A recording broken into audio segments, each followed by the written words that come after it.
Siz mashina olish orzusida yurgan bir paytingizda dunyo rahbarlari aynan qanday mashinalardan foydalanishmoqda? Siz turganingizdek, bugungidek vaqtimizda dunyoga mashhur bo'lgan 5 rahbar va ularning mashinalari.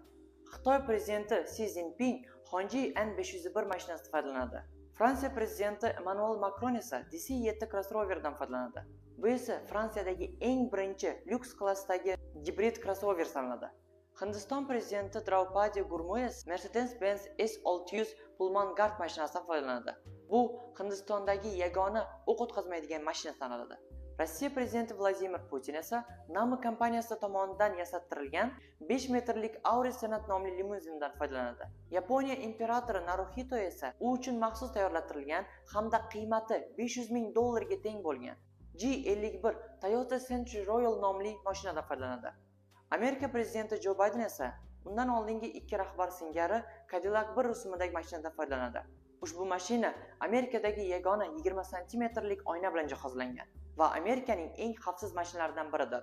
Va bu mashinaga amerikaliklar tomonidan The Beast, ya'ni maxluq deb degan nom berilgan. Shu bilan sizga yetkazmoqchi bo'lgan ma'lumotlarimiz o'z yakuniga yetdi. Agar video yoqqan bo'lsa, like bosing hamda do'stlar bilan ulashing. Keyingi videolarda ko'rishguncha, xayr.